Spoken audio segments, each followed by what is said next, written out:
Olá, gente, tudo bem? Meu nome é Bruno, sou professor de Geografia. É, Aqui é um dos primeiros vídeos do nosso canal, né? A ideia aqui é transmitir, né? Fazer uma troca, né? De conhecimentos que envolve a geografia, não só a geografia econômica, mas outros aspectos da geografia, né? E aí o nosso primeiro vídeo é hoje falar da economia da Ásia. É claro que não quero aqui falar de todos os países asiáticos e suas economias, né? Até porque seria um vídeo muito extenso, talvez cansativo e acho que não interessa a gente nesse momento. A ideia aqui é falar das principais economias do continente asiático, né? O Japão, a China, a Índia, né? Vamos falar dos tigres asiáticos, tá? Essa é a nossa ideia aqui. Ok, gente?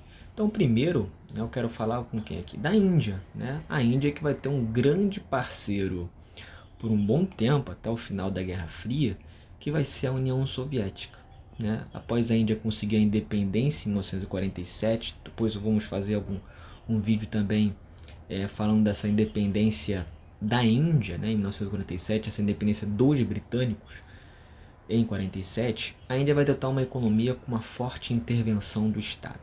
Tá? Vai ter uma aproximação muito forte da União Soviética e agora com foco em se industrializar. Agora estamos independentes, temos um grande parceiro, a União Soviética, e minha ideia era se industrializar. Tá?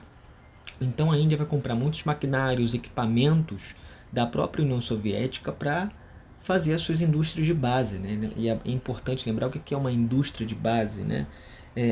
E é extremamente importante para um país que está se industrializando ter uma indústria de base, certo? Indústria de base nada mais é aquela indústria que pega a matéria-prima, transforma e geralmente revende para outras indústrias, né? Se a gente for pegar o exemplo aqui do Brasil, nós temos a Petrobras, a Vale, né, que hoje aí privatizada desde 97, eram indústrias de base criadas no período Vargas. Foram empresas importantes, né, para o processo de industrialização no Brasil, por exemplo, certo? Então a Índia, no seu processo de industrialização, né, querendo criar suas indústrias de base, né, vai comprar muitas máquinas e equipamentos vindos da União Soviética, seu principal parceiro nesse momento. Só que a Índia vai ter um probleminha aí, né? Ela se equivoca num ponto que estava muito preocupada com a questão da empregabilidade, né? A Índia já tinha muita gente com essa ideia de gerar emprego, então aumenta-se a empregabilidade, mas esquece da questão da produtividade. A produção na Índia não estava grande, né? O suficiente, ao mesmo tempo que estava gerando muito emprego, essa produção não estava sendo efetiva, tá? E aí isso afeta essa eficácia das indústrias com essa baixa produtividade, mas por sorte ali, né? E é claro, né? A partir do momento que você está tendo uma baixa produtividade, isso também afeta a sua própria economia, né? Eu estou produzindo menos e eu tenho uma população muito grande que também precisa consumir os produtos. Por sorte, né, você tinha ali um grande parceiro que é a União Soviética que mantinha vendendo alimentos, máquinas, armas, entre outras coisas, para a Índia. Assim como a própria União Soviética comprava também produtos indianos, né? Então, o que vai ajudar, né, ali nesse momento é a própria União Soviética que mantinha vendendo, né, muitos dos seus produtos para a Índia no momento com um foco maior em empregabilidade, esquecendo, né, esse aumento da produtividade, ainda mais para a população que já era consideravelmente grande, né, para esse período, certo? Só que aí acontece isso aqui, gente, ó, acabou a Guerra Fria, né? Acabou a Guerra Fria e agora o que vai acontecer? A Índia, depois que perde seu principal parceiro, a União Soviética, não sei se vocês sabiam disso, né? Talvez para alguns até uma certa curiosidade. Nossa, não sabia que essa relação da Índia com a União Soviética, né, por um bom tempo.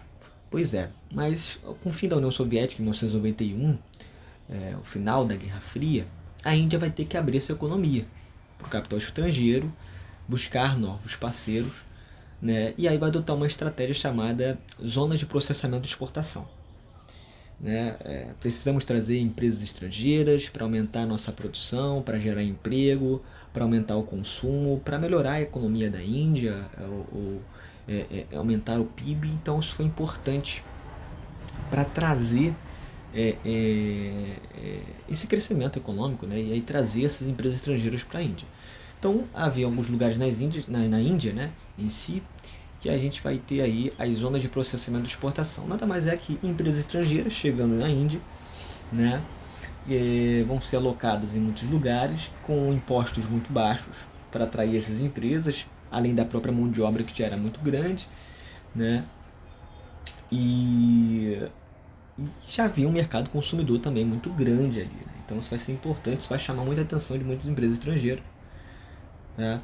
E aí são criadas zonas de processamento de exportação já ali nos anos, no final dos anos 80, nos anos 90, não, assim que a União Soviética acaba, já se vê essa ideia, né, de criar as zonas de processamento de exportação. É uma coisa muito parecida com as plataformas de exportação ou com as zonas econômicas especiais na China, né? A gente agora precisa abrir o capital estrangeiro, né? Trazer outras indústrias para continuar o meu crescimento econômico. Ainda mais a Índia, que perde um principal parceiro, né? Nesse momento já não existindo mais a partir de 91. Né? Então a Índia, mesmo se industrializando muito tarde, né, promoveu uma rápida industrialização com, claro, antes uma certa ajuda e uma parceria com a União Soviética, mas principalmente depois com o capital estrangeiro, né, entra. Então um ponto importante aí, certo? Hoje, cerca de um quarto da população economicamente ativa da Índia está empregada na indústria. É muito importante isso. Então a indústria é o que fomenta muito hoje, a indústria e o setor terciário, o setor de comércios, principalmente o setor de call center, que é muito forte na Índia. Tá? A indústria também cresceu muito, que a ponto de a gente ter criação de tecnopolos da Índia, como em Bangalore, que eles chamam de Vale do Silício Indiano, né? Então temos, além do setor industrial, cresceu muito, o setor terciário, né, principalmente de call centers, né? Então muitas empresas vão, empresas de call center vão para a Índia, sabendo dessa mão de obra que é muito grande. A Índia também fala o inglês, então é muito importante essa comunicação com o mundo inteiro. Então é um outro setor também forte ali. Agora voltando no caso da indústria, né, as principais são aí, né, a farmacêutica, 20% dos medicamentos do mundo saem de lá. A siderúrgica, né, um dos maiores produtores de aço é a Índia, né, porque tem muito ferro também na região. E a automobilística é forte, não sei se vocês sabiam disso, né, mas a empresa automobilística Tata Motors, que é uma empresa indiana, eles compraram as marcas Jaguar e Land Rover da Ford, a Ford que tinha comprado lá atrás essas marcas, né? A Jaguar e a Land Rover, né? Que são marcas britânicas, e aí a Tata Motors comprou aí por volta de 2,3 bilhões de dólares essas marcas, né? As empresas estavam ligadas, na verdade, à Ford, né? E agora passam a ser, né, marcas, vamos dizer, indianas, né? Interessante isso aí, certo? Bom, falando um pouquinho do Japão, né? O Japão, que hoje já foi a segunda maior economia do mundo, já a terceira, né? A China passou o Japão. Mas como é que o Japão chega a ser essa terceira maior economia do mundo, né? O Japão, pós Segunda Guerra Mundial, é totalmente destruído, né? Você tem ali 2 bombas que foram jogadas pelos Estados Unidos, né? Em Hiroshima e Nagasaki. Claro que depois os Estados Unidos, né, agora entrando na Guerra Fria, não queria que acontecesse um efeito dominó no Sudeste Asiático e em toda a Ásia, né? Dessa influência da União Soviética nessa região. Então, os Estados Unidos que joga a bomba, mas depois fala Japão, eu preciso eu preciso que você vire meu aliado, que agora o inimigo agora é outro, né? Que é a União Soviética. Então o Japão vai ser muito impulsionado pelos investimentos dos Estados Unidos através do Plano Colombo, né, um empréstimo uma ajuda financeira dos Estados Unidos ao Japão, e não só o Japão, mas também toda a Ásia, que foi até dominada pelos japoneses, né? A gente vai ter um vídeo para a gente comentar sobre o Império Japonês mais na frente, mas a ideia era o quê? Era aumentar a área de influência dos Estados Unidos na Ásia. Então vamos ajudar financeiramente na reconstrução desses territórios, não só do Japão, mas até territórios que foram dominados pelos japoneses, né? E aí nessa reconstrução, tá? Eu vou ter um aliado. Então isso possibilitou muito na recuperação do crescimento econômico japonês, vai chamar de milagre japonês, né? Pelo o curto tempo, né, que o Japão consegue uma recuperação estrondosa, tá? Mas para receber essa ajuda teve que seguir algumas medidas. Primeiro, o Japão tinha que melhorar sua infraestrutura de telecomunicações e de transporte, porque isso não é só importante para as indústrias japonesas, mas também para as indústrias dos Estados Unidos que vão estar no Japão, tá? Então é isso, você tem que seguir algumas medidas, mas os Estados Unidos pensando também nos interesses dele. Então melhorar sua infraestrutura de telecomunicações, de transporte, até para escoar mercadorias, né? Contato com as empresas, né? Muitas vezes empresas dos Estados Unidos no Japão. Isso vai ser importante para essa recuperação japonesa, né, da sua indústria também, né? O investimento em educação e tecnologia, você vai ter a interdição das forças armadas japonesas. Até hoje o Japão tem forças de autodefesa, né? Adaptar as indústrias bélicas que existiam ali agora à indústria de tecnologia de ponta. Então tudo isso que o Japão tinha que seguir, segundo a mão dos Estados Unidos. Estimular a poupança interna até para gerar um consumo, né? As pessoas terem dinheiro para poder consumir. Desvalorizar a moeda por conta própria, porque você desvalorizando a moeda, você tem produtos japoneses mais baratos, né? Principalmente perante ao mundo, né? E acabar com os monopólios que existiam no Japão, que eram conhecidos como os aibatsus, né? Famílias japonesas que controlavam grandes empresas no Japão. Isso vai acontecer na própria Coreia do Sul, o que é um pouco curioso, porque parece que na Coreia do Sul os Estados Unidos não fez nada em relação a isso, né? São os shaibus. Mas no caso do Japão, né? Os Estados Unidos diz para acabar com os monopólios, né? Das empresas, boa parte das empresas no Japão eram controladas por famílias, e que isso não seria bom para um desenvolvimento, né, econômico japonês.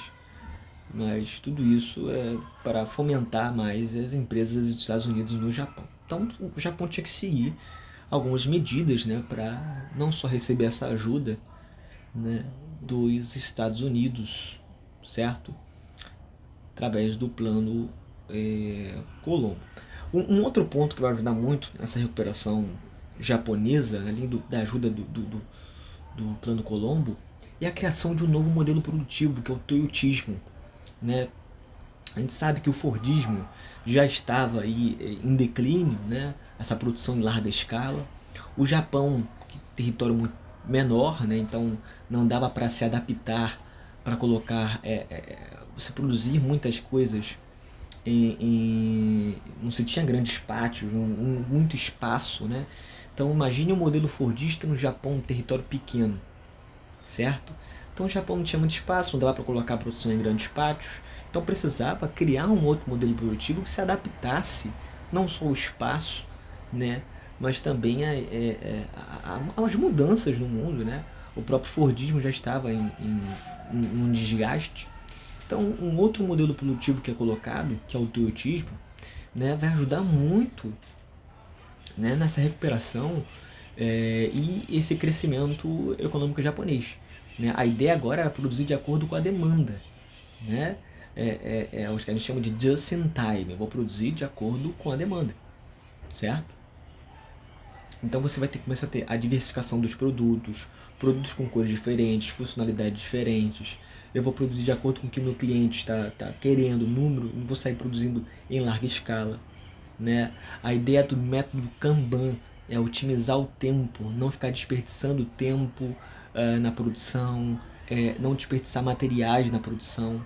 Então isso vai ser muito importante, porque a partir do momento que eu estou produzindo mais rápido, eu estou não desperdiçando materiais na produção, eu estou produzindo de acordo com a demanda, eu vou começar a economizar mais, né? Eu também vou começar a diversificar meus produtos com cores diferentes, com funcionalidades diferentes, né? Isso atrai também uma clientela, tá? Então é um segundo ponto que vai ser muito importante para o crescimento japonês. Primeiro, essa ajuda financeira dos Estados Unidos ao Japão nessa recuperação. Segundo, a criação de um novo modelo produtivo, né? E terceiro, o desenvolvimento urbano também vai ajudar muito no crescimento econômico do país, né? Porque as indústrias estão concentradas em cidades, isso começa a atrair essas pessoas para as cidades, né? Então você vai ter uma disponibilidade de mão de obra muito grande agora para essas fábricas, né? Então essas cidades cresciam, né?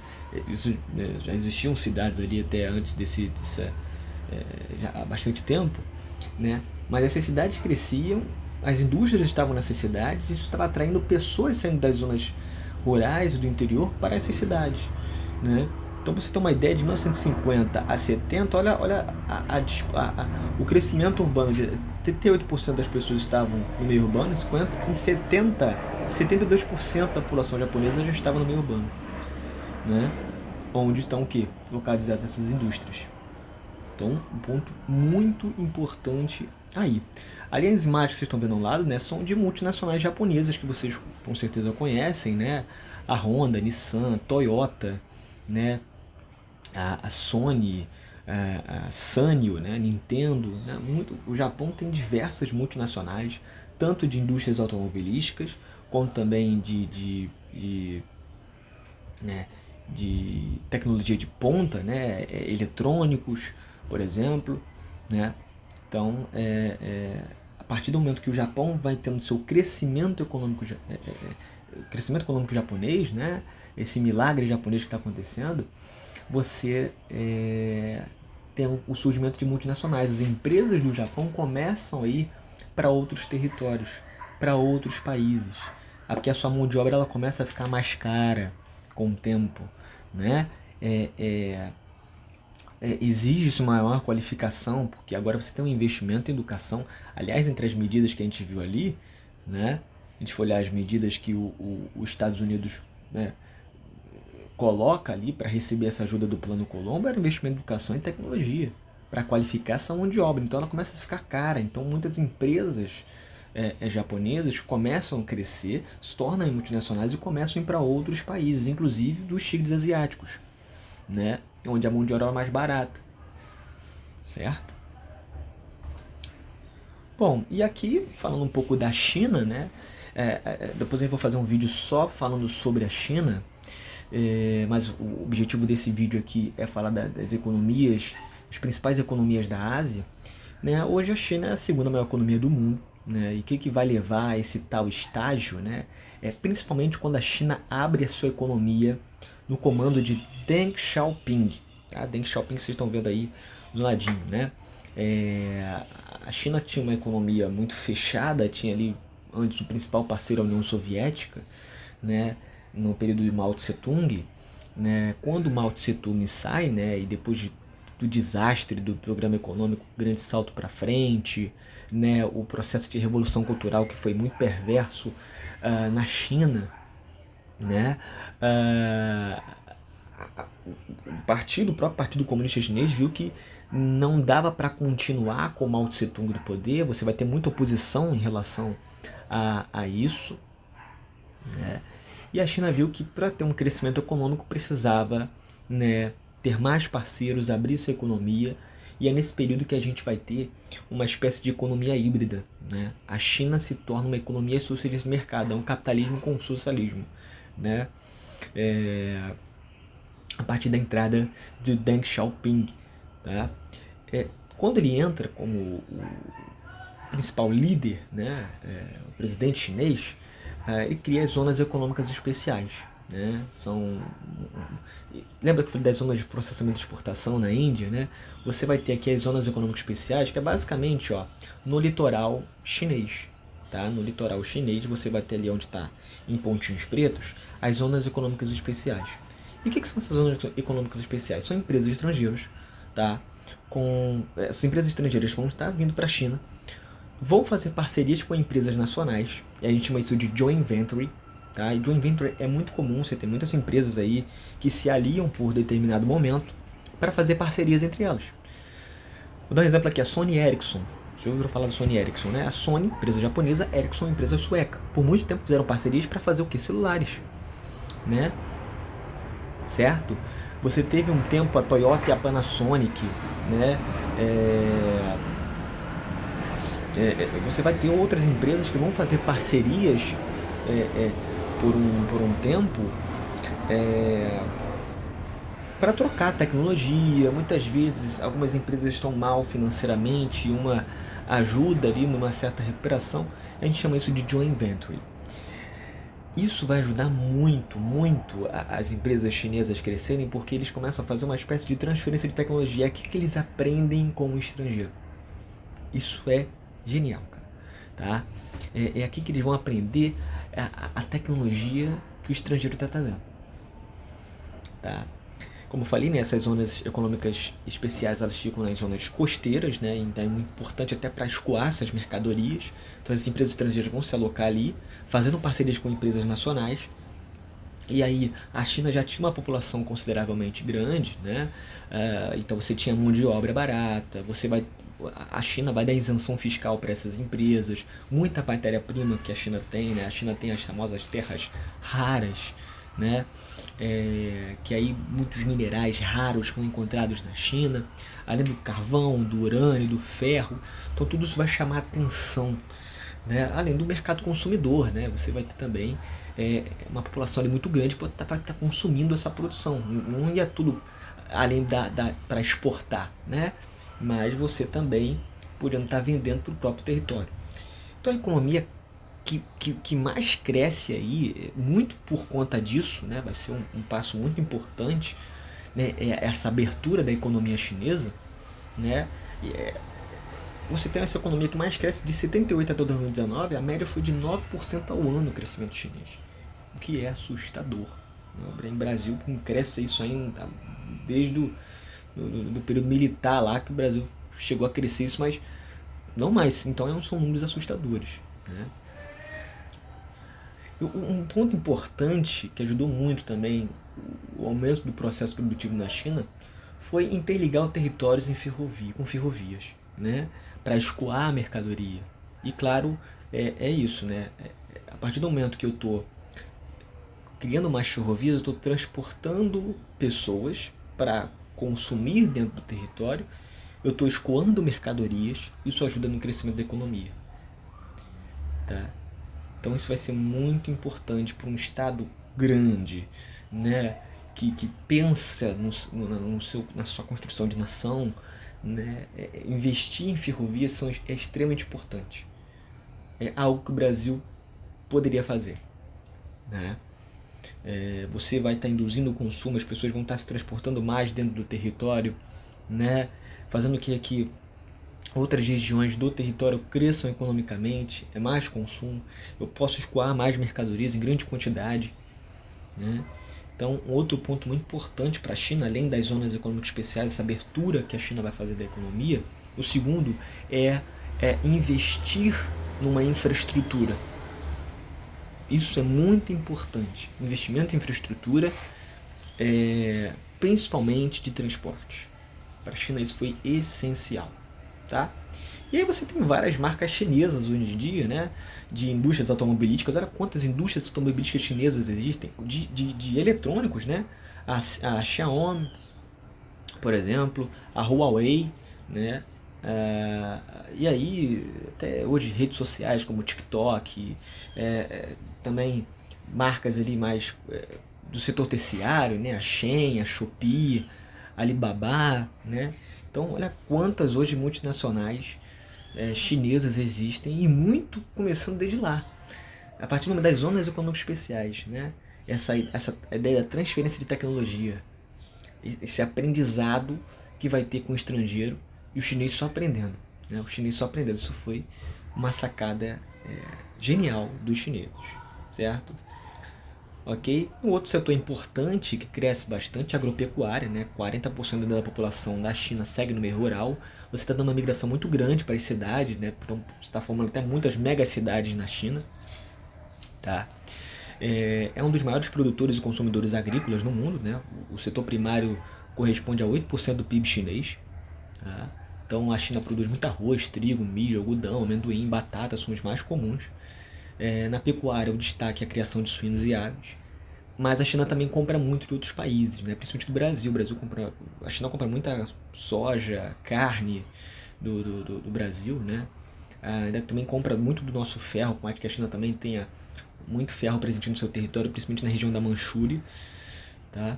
E até uma troca com o Brasil, né? O Brasil ele vende a soja, a carne e o ferro, e em troca a gente compra o que? Os produtos tecnológicos, né? Os eletrônicos, os eletrodomésticos e os carros chineses, né? Para você ter uma ideia aqui, ó, o Brasil já importa mais carros da China do que do México e da Alemanha, né? O Brasil, por exemplo, comprou o primeiro trem ali que vai ser utilizado. O Brasil já comprou outros trens chineses, tá?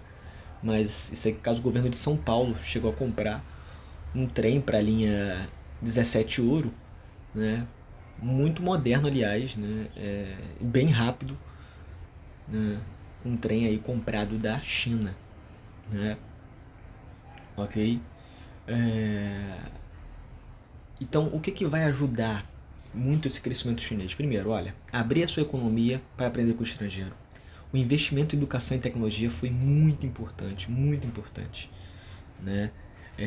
Assim como os japoneses fizeram isso também para qualificar sua mão de obra, né? Isso foi muito importante. E o planejamento a longo prazo, algo que a gente não vê isso no Brasil, né? Aqui entra-se político, sai político, não se pensa num planejamento a longo prazo, não se pensa no futuro, né? Aqui muitas vezes as obras, muitos políticos querem deixar suas marcas, o seu nome nessas obras, e às vezes demoram anos e anos, né? E a China tem essa ideia de planejar a longo prazo, né? Eu sei que as ferrovias vão nos custar bastante, sim, mas eu estou pensando lá na frente para escoar as minhas mercadorias, sabe? A China tem investido muito no continente africano, melhorando a infraestrutura do continente africano. Mas por quê? Por que a China tem feito isso? Para conseguir recursos naturais de lá. Alguns vão criticar a China por conta disso, dizendo que é o imperialismo 2.0, né? Outros vão dizer que não, que a relação entre a China e os países do continente africano são diferentes, né? A China investiu em aeroportos, em rodovias no continente africano, mas em troca está tendo acesso a terras, a recursos minerais.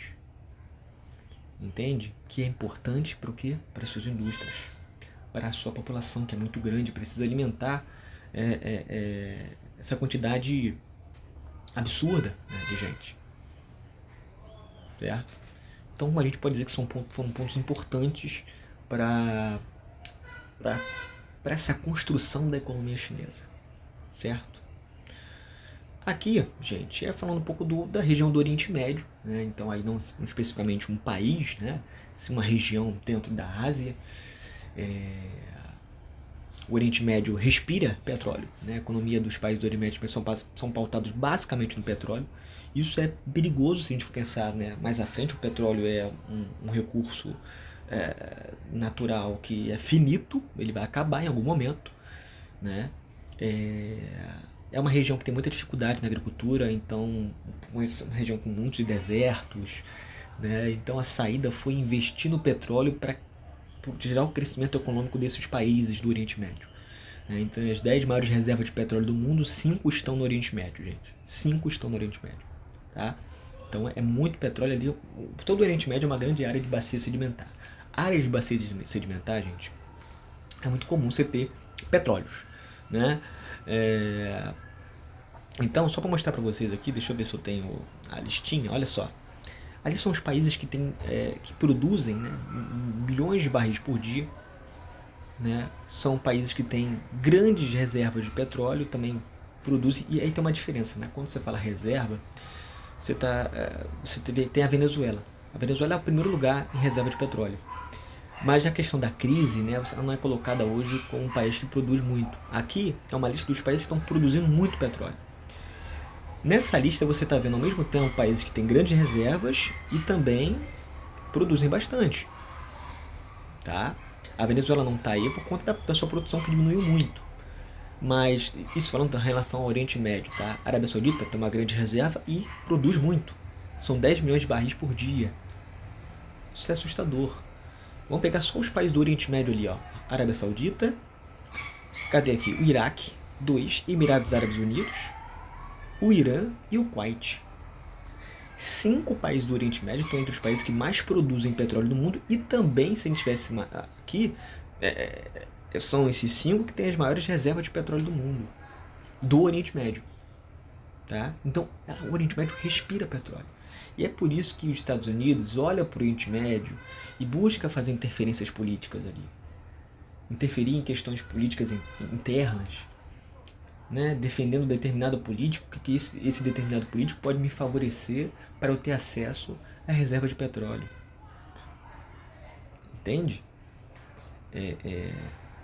Os Estados Unidos têm uma parceria muito grande com a Arábia Saudita. Os Estados Unidos e a Arábia Saudita têm relações até muito boas, mas não tem com o Irã. O Irã considera os Estados Unidos o principal inimigo deles, né?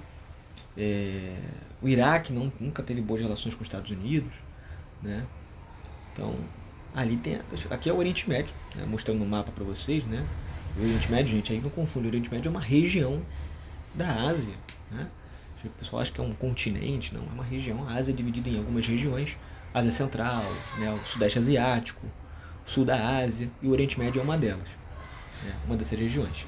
E aí os principais países produtores de petróleo do mundo criaram uma organização chamada Organização dos Países Exportadores de Petróleo, em 1960, né, com o intuito de controlar o preço do petróleo e o volume de produção do petróleo. Para, claro, né, eu controlando o preço, eu controlando o volume de produção, eu vou tentar conquistar os melhores mercados, né? Eu produzo muito, eu tenho muito, eu faço um monopólio. Alguns chamam a OPEP, né, que é assim conhecida, de um cartel. Eles controlam o preço, a produção, né? É claro que nem todos os países que produzem petróleo no mundo estão na OPEP. O Brasil, por exemplo, foi convidado para fazer parte da OPEP, está analisando. O Brasil hoje é o maior produtor de petróleo da América Latina. Antes era a Venezuela, mas a Venezuela, como estava em crise, ela tem uma maior reserva, eu tenho muito, mas eu não estou produzindo o suficiente, né, por conta dessa crise. As sanções econômicas, os Estados Unidos também colocou, né? Então, aí o Brasil está aí sendo convidado, pode ser que entre. Então, a OPEP é uma espécie de cartel que vai controlar o preço, controlar a produção do petróleo, tá? Para, claro, olha, você está querendo petróleo de mim, quem controla o preço sou eu, posso colocar o preço que eu quiser, tá? Entende? Para ser claro aqui, entendeu, gente? Sei que as coisas são mais complexas, mas para ficar mais fácil de entender.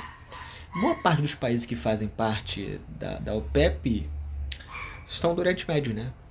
Você tem países africanos também, tá? E a Venezuela faz parte também da OPEP, né? Você vê ali, ó, Iraque, Irã, Kuwait, Arábia Saudita, Emirados Árabes Unidos.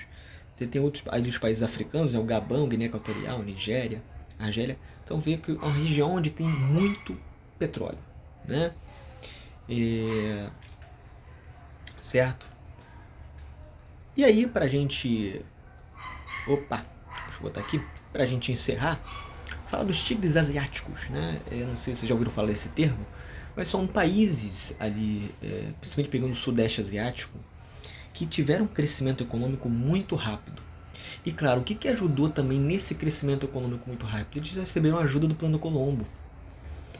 É claro, o período de Guerra Fria, os Estados Unidos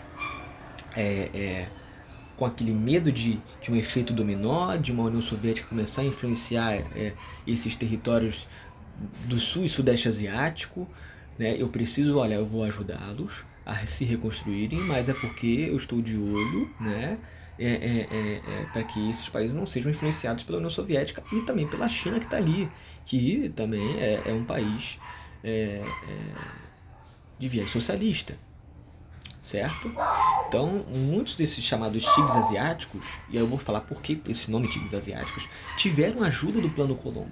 Né? E é importante também falar porque esse nome Plano Colombo. Né? Plano Colombo, esse plano foi assinado na cidade de Colombo, no Sri Lanka. Sri Lanka é uma ilhazinha ali no sul da Ásia, né? Principalmente ao sul da Índia, onde foi assinado esse plano, né? Que é uma ajuda financeira dos Estados Unidos a esses países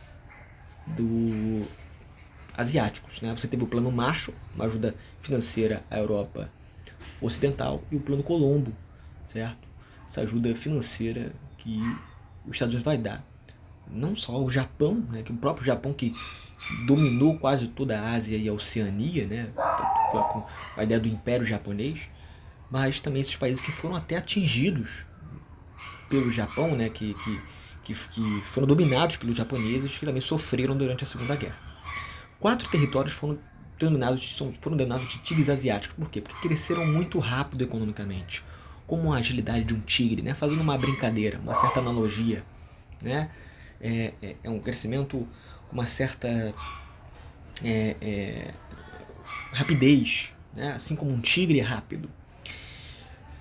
4 territórios. A Coreia do Sul, nos anos 50 a Coreia do Sul era um país muito pobre, né? E teve essa ajuda financeira dos Estados Unidos. E lembrando que a Coreia do Sul, assim como Hong Kong, Taiwan, né? Ali tá Taiwan 2 vezes, tá, gente? Mas a Singapura tiveram uma influência também cultural muito grande, tá, gente? Dos Estados Unidos, né? E também, se a gente pode dizer, da Europa, principalmente Hong Kong, né? A influência que sofreu com o Reino Unido, né? Por muito tempo dominando a ilha, né? Esses territórios receberam grandes investimentos estrangeiros, também não teve só a ajuda do Plano Colombo, mas investimentos estrangeiros dos Estados Unidos, do próprio Japão, que estava se recuperando, e começa depois não só esses investimentos, mas também indústrias japonesas indo para esses lugares, tá? Até porque esses tinham a mão de obra agora mais barata do que comparado ao Japão, tá? E aí a ideia é o seguinte: o modelo que foi utilizado nos tigres asiáticos é o seguinte, né? Foi conhecido como plataforma de exportação. Presta atenção nisso aqui. As multinacionais, elas iam para esses territórios, tá? Eu tô falando territórios que até muitos desses não são considerados países, né? No caso de Hong Kong, é uma região administrativa especial que pertence à China, né?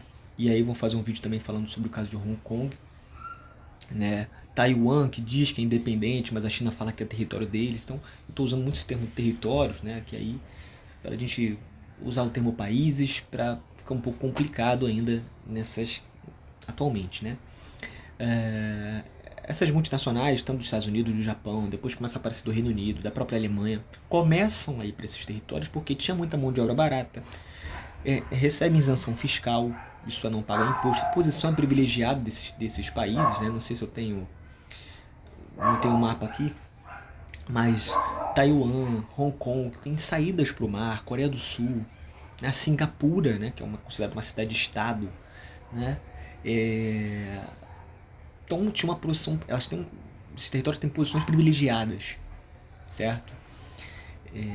E aí isso vai ser importante até para escoar mercadorias. Então, essa ideia de plataforma de exportação, olha, gerando emprego, trazendo as multinacionais para lá, utilizando aquela mão de obra que normalmente vai ser barata, que com o tempo começa a encarecer, né? Isso vai até ajudar no crescimento de empresas ali nacionais e que depois vão se tornar multinacionais, né? Porque você começa a ter também investimentos estrangeiros em empresas nacionais nesses territórios. Entende? A ideia da transferência de tecnologia também aqui é pensada. Então isso vai ser muito importante também, né? Não foram só as multinacionais indo para esses territórios, utilizando a mão de obra barata, em isenção fiscal, né? Mas esses investimentos estrangeiros, esse capital estrangeiro que está vindo, não necessariamente as indústrias, vão ser importantes para o crescimento de empresas ali em Taiwan, Coreia do Sul, e aí vão surgindo depois as suas multinacionais, né? Você tem aí a Samsung sul-coreana, né? Por quê? Na Coreia do Sul você vai ter uma coisa que era parecida que tinha no Japão, que a gente tem lá que na verdade os Estados Unidos meio que proibiu, né, os monopólios japoneses, mas na Coreia do Sul você tinha os chaebus, que começam a receber muito investimento estrangeiro. Os chaebus eram famílias, né, que dominavam empresas sul-coreanas, empresas nacionais que vão se tornar multinacionais. Então isso acontece também. Entende? Então, esses aqui são considerados os tigres asiáticos de primeira geração, né? Então, você vê aí Hong Kong, Singapura, Coreia do Sul e Taiwan, né? O que eles vão focar muito nesse primeiro momento indústrias, produtos eletrônicos, brinquedos, tá? Então, muitos brinquedos dos anos 90, né, dos anos 80, made in Taiwan, né, made in Singapura, né, porque brinquedo e produtos eletrônicos eram fortes nesses países, assim como também carros, tá? Também eram produzidos ali. Outros países começam a ser influenciados, né, por conta desse modelo de plataforma de exportação que estava gerando um crescimento muito grande desses territórios, né? E aí, com o tempo, a mão de obra que era barata desses 4 anteriores começou a ficar caras. Aí o que começa a acontecer? As empresas que estavam lá, estrangeiras, começam a ir para esses outros países, como Vietnã, Indonésia, Malásia, Tailândia e Filipinas, e até mesmo empresas dos tigres asiáticos começam a ir para esses territórios, certo? E assim como empresas japonesas, dos Estados Unidos, né, indo para os chamados tigres asiáticos de segunda geração, tá? Os tigres asiáticos de segunda geração, o foco deles foi a indústria têxtil, alimentícia, de calçados, também brinquedos e eletrônicos, certo, gente? Tá? E aí são considerados também países que estão crescendo muito economicamente, né? Assim, né, comparados ao crescimento, não ainda comparado ao crescimento que foi dos tigres asiáticos de primeira geração, mas são países aí que estão tendo um crescimento exponencial, né? Interessante, e com foco nesses tipos de indústrias que vocês estão vendo, certo? Ok? E é isso, eu espero que vocês tenham gostado desse vídeo, né? Claro que eu recebo dicas, né? E também feedback positivo e negativo, o que vocês acharam desse tema, tá? Trazer mais coisas, outros pontos, algum ponto que eu deixei de falar. É muito importante aí para esse vídeo, que também é um vídeo teste, certo? Valeu, muito obrigado, e é isso.